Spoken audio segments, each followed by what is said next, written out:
Hello,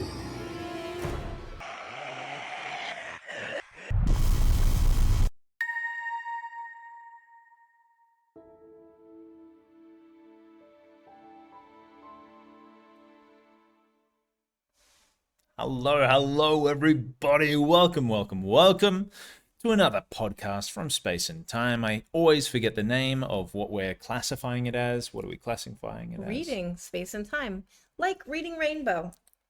But not that, because that's copyrighted and we'll get in trouble and stuff. LeVar Burton wouldn't sue us. No, absolutely not. He loves us. My name is Ryan Ozzie Smith. This is Angela Yuriko Smith.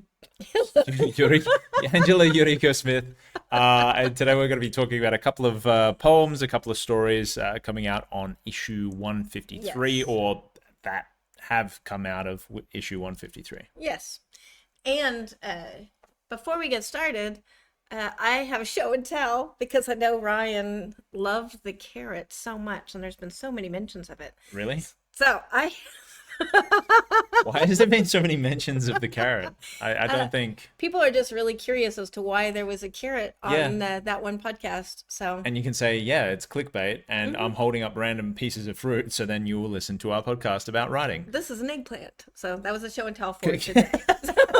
Was there any particular reason why we were talking about that? Like, I only had an eggplant. Is it because it's bigger? Is it because it's smaller? Like, what's the deal? I used all the carrots and lunch, and I only had an eggplant left. So. Okay, perfect. So there you go. There's an eggplant. I don't know why this isn't popping up. It says that we've been live for a minute, but this is where it pops up, right? It should, or just on the homepage. On the homepage. Oh, there we go. There it is. There we go. I always forget where the location is for the live thing. Good day, Gordon Linsner. G'day, Mr. Linsner. This does not bode well for today. I don't know. It's like interesting. Now, I am going to say I'm excited because we have been putting up the back issues for Space and Time, and we are now at 110 more to go.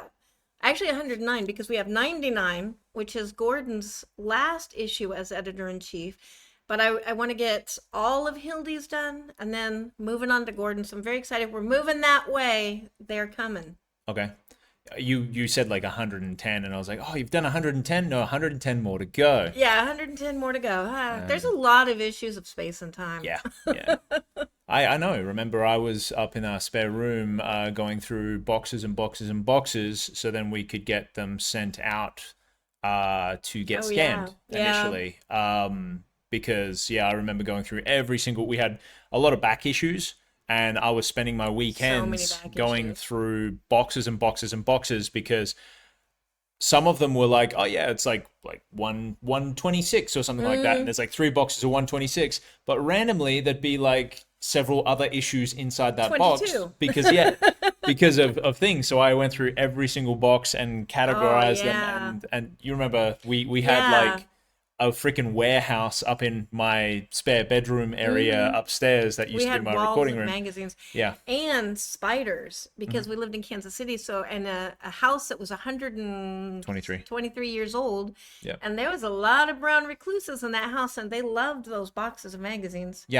Which are now being housed in the U.S. So. But that's fine as well, because I didn't mind the spiders. The biggest issue was that like we bought like plastic stands. Oh yeah. And it was actually there was so much weight on some of the shelves that it was actually bending the plastic, because there were so many issues of the magazine, and we're like, crap, we've got to like buy industrial grade metal frame things to house the magazines. But anyway. Oh yeah, we have issues. We had issues. We definitely have. There's a lot of issues happening. All right, so let's. You said that you want to do it a little bit differently today. If you look, because I spent a lot of time writing this up, so I want to use it. Yeah. If you look at the publisher's note, because I really don't like. It's just fun to talk about the stories in the poems instead of like some vast wisdom of the publisher or editor or whatever. So anyways, we're just talking about the stories. So I wrote these like little intros about what each story is and why it was chosen and how it interacts with all the other stories. Okay. So today we're going to be talking about I Never Will Write a Poem by M. Frost. Second time we've had her. She did the protest poem an issue or two ago. Okay. So the creative work of M. Frost appears previously in Space and Time, I just said that, as well as in Starline, Specpoverse, Strange Horizons, Orion's Belt, Dreams and Nightmares, and many others, with poetry chapbooks, cow poetry. Oh, you know what? I'm just reading their bio. Yep, that's just the bio. The other thing. Sorry. You want the other one, yeah? I said this isn't boding well today. No, that's okay. Is it on that? Uh-huh. Oh, there it is. Because it's at the start of the... Yeah, it's the publisher or the right, editor. Right. So, let's start that again. That was her bio. Yep. I never will write a poem demonstrates another kind of refinement, the creative act of returning to an existing story and asking the questions it left behind. This is a response to Theodore Goss's Medusa Gets a Haircut, which was published by Uncanny Magazine in 2021, and the poem considers what might happen if Medusa's severed snakes regenerated and came searching for the body they once belonged to. Craft is often less about inventing from nothing than learning to look again more closely and from a new angle. Yes. Wow. I really love this poem. I think I'm a fan. I'm just going to say I'm a fan of M. Frost. And I loved the last one, and I love this one. I'm actually going to go check out some of her other work here when we get through this submission process. Just scan the QR code. Yeah, we'll scan the QR code that is in the... Good idea. Yeah, imagine that. You want to learn more about that author? M. Frost is a very... I'm not going to say it's a difficult name to find, but M and the last name Frost is kind of like when I was going as R.A. Smith. Yeah. It's There's very a lot of Smiths out kind there. of a basic name. Like, not basic, but like a used name. Yeah. So it might be a bit difficult, but if you follow the QR code, you can find scan the QR code in the title art, and then you can go right to M. Frost's, whatever she has us linked to. Yeah, so your thoughts about, like,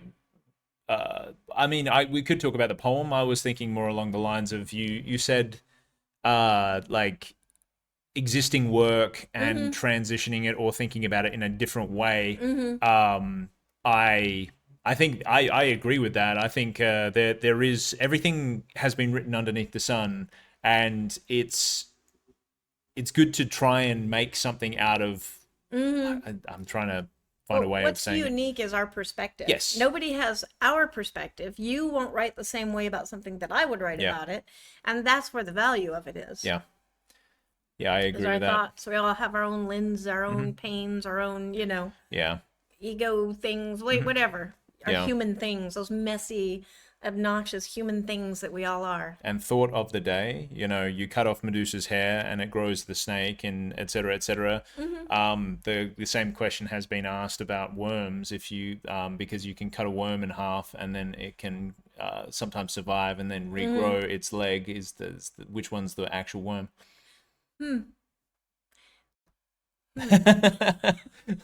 Because this is why I don't sleep at night, right? Yeah, I know. Like this, I know.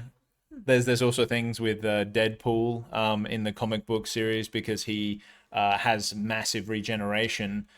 So if you chop him off at the head, and the regeneration starts from the head, but it also regenerates his head on the body, and then you have two of the same version, or cut it directly down the middle. Which one is the actual Deadpool? Can it be both? What do you mean? It can both be Deadpool, right? He's just like a twin. It's just like a copy, a clone, But that's kind of the thing, both the whole argument of that. So which one is Medusa the hair snake bits, or is Medusa the human part of the hair snake bits? Yeah, I guess it's less interesting when you're talking about hair snake bits as opposed to a whole split down the middle human type situation. But yeah. Well, sorry to make you ponder about this for the rest of the day. Yes. But that's going to happen. What were your thoughts about the poem itself? I love the way M. Frost puts together words and plays with them stuff. I love it was very descriptive and visceral.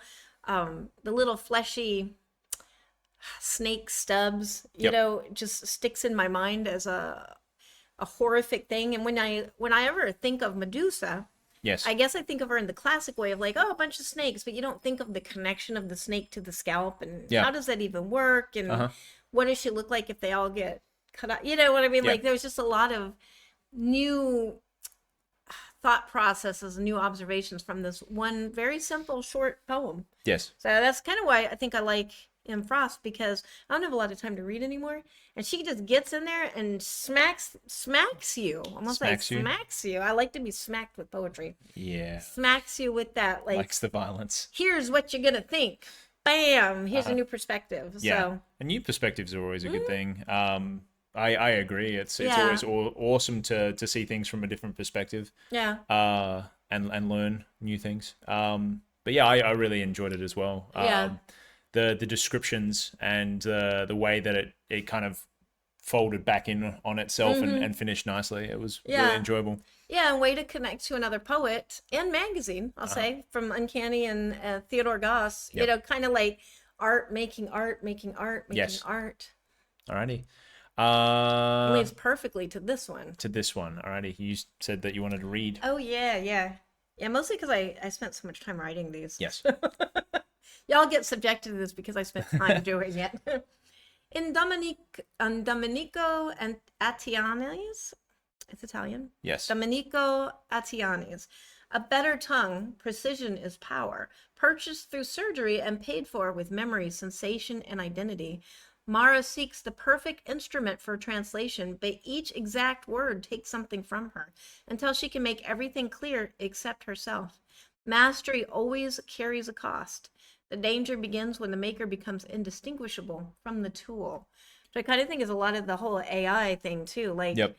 there's a lot of debate, not getting into that debate here. Thank you. But there's a lot of debate on when is it a tool and when is it us? Like, where is that dividing line, you know? Yes. So I think that kind of Yeah. comes out in here. With this story, if you enjoy kind of a bit of mind fuckery, you will enjoy this story. I like our mind fucker. Yeah, I really, really enjoyed this story. It's hard to pin down what genre you could classify this as because, and I was talking to Angela about this earlier when we were kind of coming up to the podcast.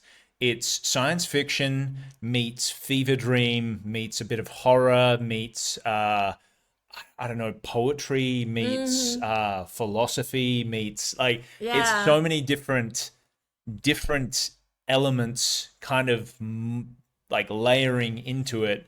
And it's like, is this real? Is it not real? Like what's going on? Is it magic? Because I would say that it could potentially be classified as magic as well because of science magic. Yeah, like science magic, but like things are disappearing. It's like, well, why would that disappear? Why would this like why is there a trade-off? Yeah. And then it's like, oh, well, that kind of sounds a little bit demonic. You say, hey, devil, I want to trade my soul for good music, or I want to trade, or like Ariel from the Little Mermaid, trading the voice for the legs. The guy, yeah. It's like that sort of like, I don't know, demonic trade as well in this story. So it's so much going on, and it's told in a way that you don't get lost as well.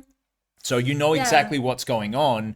You don't know why it's going on. You don't know like the basis of why these things are happening, but that doesn't matter because it's a short story and it's proceeding and then it finishes as well. It's got a start, middle, and end with all the crazy fever dream sort of stuff going on. Very, very very well written. Yeah, it's definitely one of the ones that lingers. Like, I know I'm going to be thinking about this, especially because we work a lot with translations. Yeah. This story is going to remain with me. And I actually wanted to send it to our translator, Louise, and just kind of be like, beware of the cost of translation.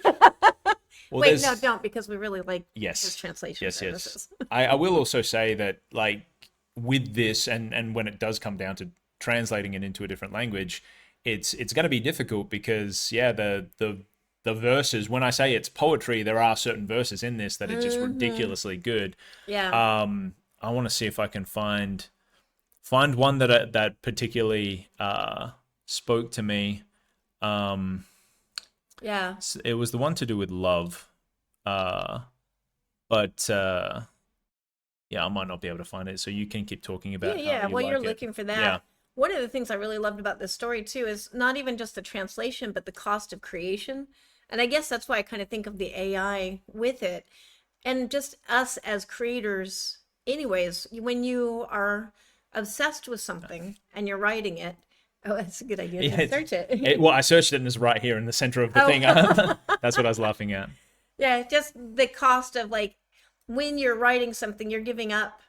When we're creating art, or doing anything, translating, writing a book, publishing, there's a cost. And the cost is spending time with our family, taking a shower, doing other hobbies, watching Netflix, and that's kind of what I feel like this also really brought out, is she is sacrificing herself, which is what we do to create something, sacrificing yourself for this thing that you can share with the world. This obsession, this potentially beneficial thing. And it doesn't describe whether or not it's going to be beneficial for the human race. At the very, very start, it says that new languages are sharp and old languages are hungry, or like, it's just an interesting way of describing it. But this is the particular sentence that really spoke to me. Love would no longer be able to hide behind less naked words. I just really, really like this as a description, because what word is more naked than telling somebody that you love them or that you love something? It is the same as being naked in the snow. Like it's very vulnerable. And that sentence kind of summed it up really, really well. So that I very much enjoyed that sentence. Yeah. The whole story, I mean, it's going to be one of my favorites. So, like I said, resonates. And hello, everybody that just joined. Yes. This is speculative, though. When you can't quite define straight up speculative. Something, you're like, I don't know if it's really horror. It is. Science fiction, yes. Fantasy, yes. There's elements of like, what is it? That's speculative. And that's why I kind of think speculative should just be a genre. Yes. What is the genre you write in? Speculative. Yeah. And that's because there's so many fantasies that have horror or sci-fi or this or that and different things. But it was just a very enjoyable story. So Domenico, amazing work. Really loved it. Really, really loved it. Okay, on to the next one, which is Words as Weaponry. Yeah, which is a good follow-up to this, because we were like staying on the sharp theme. So Cailín Frankland makes that danger literal in Words as Weaponry. The speaker swallows blades, glass, needles, teeth, and other sharp objects, and then spits them into the soft bodies of enemies. Words can wound. That's just something very good to remember for all of us, especially as writers. We do have that power.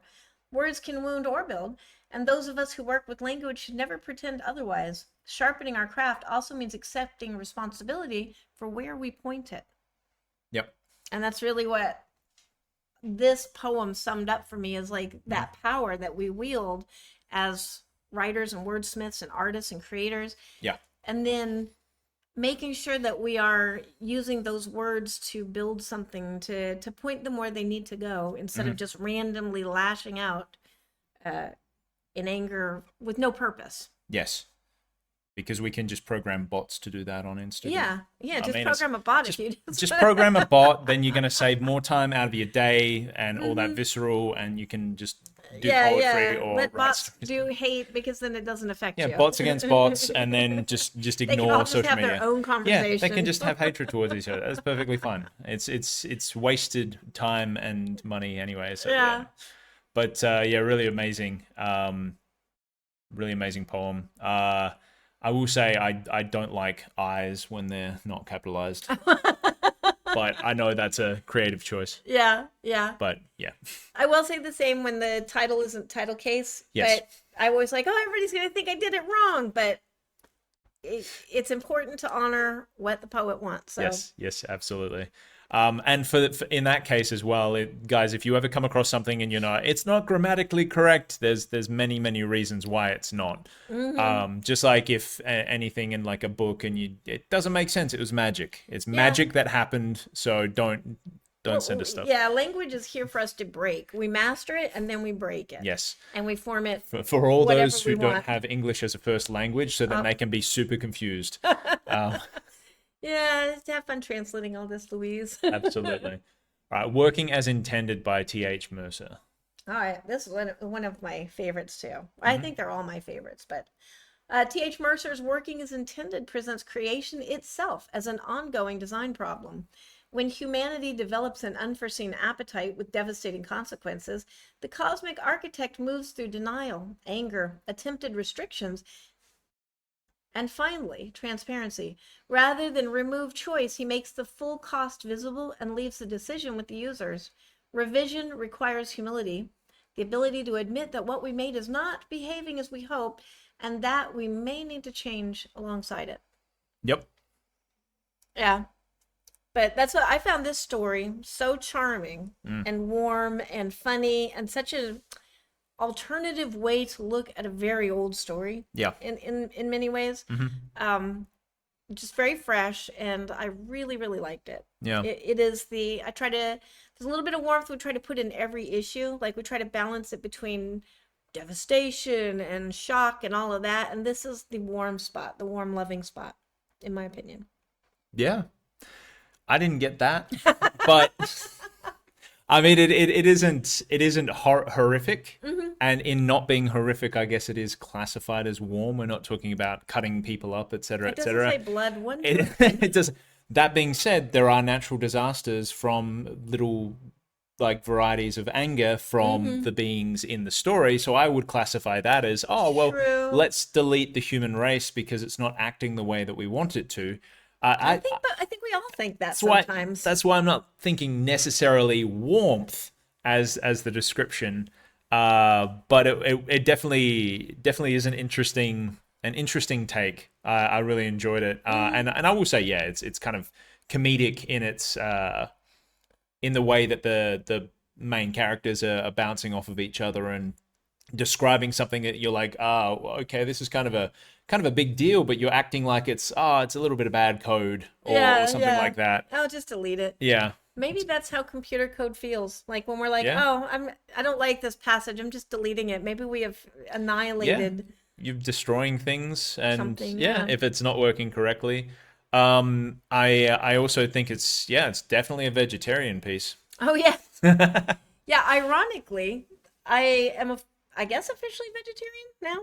Kind of like accidentally vegetarian, moving that way. Meat just started making me grossed out. So maybe that's why I like this piece so much, because I'm like, what? Yeah. We weren't supposed to eat meat. We weren't supposed to eat animals. Yeah. So. But it's also like just from a logical perspective, the argument behind not eating animals as well from a different perspective is just kind of funny as well. Yeah, it's like, why are they eating the animals? What? No, that's not what they're for. Kind of like a kid playing with a toy in a room, and you're like, no, the box isn't the toy. The toy is the toy. Why are you playing in the box? Why are you eating the things that I gave you for companionship? Yes, exactly. Which I did, little factoid, don't know if this is true or not, have not done the research, but I was just reading that in the Bible, everybody was a vegetarian until Noah's flood, and then that's when they started eating meat. And it's like a mandate from God or something. Do not know if this is true. Could be hearsay. Well, I mean, you're on a boat, and you're on the boat for a long time. What you going to eat if not the animals that you collected? You only had two. Oh, well, that's the unicorns. That's where the unicorns went. Yeah, the unicorns and the dragons. Fairies and... Yeah. It's what Noah ate. And that's because they're all magical and they're lighting fires and stuff and messing with the other animals. Yeah, the squeaky wheel gets the grease in the pan. Exactly. And unicorns are really toasty. I don't know if you've had it, but yeah. I have not. I wonder if it has alpha-gal. Anyway, so yeah, really, really interesting story, a different perspective. We always enjoy that. And I guess you were talking about the peach specifically and the referencing to the peach earlier. Yeah. Did you want to say anything about that? I thought that was such a nice way to frame it. Like it's a bookended little element, I guess. Yes. It's part of the story, but not the story, but it's just a really nice little simple element, and I really want to eat that peach. Like that sounded so delicious. Having a ripe peach is actually quite good. Yeah, but the way he describes programming the ripeness to hit, well, it starts out that way. He was teaching a peach to ripen on cue, holding the sugar back until the flesh went soft, so that sweetness and give would arrive in the same bite. And I'm like, yes, that is the perfect peach. Yep, that's definitely your neurospicy showing. If it balances out the mouthfeel and the sweetness and the everything, and I shall not rest until I eat this peach, and then I will eat nothing but those peaches for about 3 or 4 weeks. Exactly. All right, so do we want to read this? Yeah, let's talk about our speculative missed connection, which is coming up in Albuquerque, New Mexico, August 21 to the 23rd. That's this weekend. You want to do your sexy voice? I will do my regular voice, but closer to the microphone. His regular voice is pretty sexy. You were asking whether the future still needed humans. I was saving you a seat. Albuquerque, New Mexico, August 21st to the 23rd. You came looking for stories with gears in their hearts and questions no machine could answer. I had authors, artists, scientists, panels, costumes, games, an art show, a dealer's room, charity auctions, and 57 years of fandom still powered by people. Maybe we passed each other somewhere between Murderbot and Mr. Roboto. Maybe the future looked too crowded with androids, robots, droids, and AI for us to notice each other. Come to Albuquerque this August. Bring your curiosity. I'll bring the humans. That sounds like a little bit of a threat. I'll bring the humans. I'll bring the humans? Yeah, they're extra tasty. So that's for, what is it? Bubonicon. Bubonicon. That sounds scary as shit. I want to go to there. I want to go to there. Bubonicon 57 at bubonicon.com. And you can also scan the QR code and it can take you to that location. So what is this? Can you describe it? Well, this is part of we're trying to highlight different events that everybody can go to. If you're in the Albuquerque area, this is what's happening in your, sorry, it's hard to, got a Chewini. This is show and tell, Chewini. That's what's happening in your area, so you can know about it. It sounds like a really fun event. We've not been to this event. But so far, the ones that we're researching, like as we're trying to share these, are turning out to be really, really good ones. We're getting good feedback from people who did go, and it's a way for us to connect the speculative community a little bit more, because that's what it's all about. We're a community, and it is a good idea to connect us. Okay, perfect. A little bit of pop. A little bit of pop. I think he wants to go somewhere. I reckon. It is about that time. And, hey, our protester or whatever that was outside stopped. Yeah, we had a protester with a megaphone yelling like happy random Portuguese outside of our house for about 10 minutes. With an umbrella with a lot of writing on it. Yeah, so that was. But that stopped just before the podcast, so that's always a good thing. Yeah, so... All right. Well, we love your faces, everybody. We will see you next week. Yep. With two more poems, 2 more stories. 2 more poems, 2 more stories. And more show and tell, apparently. All right, guys. We will catch you next time. Have an awesome week. All right. Bye-bye.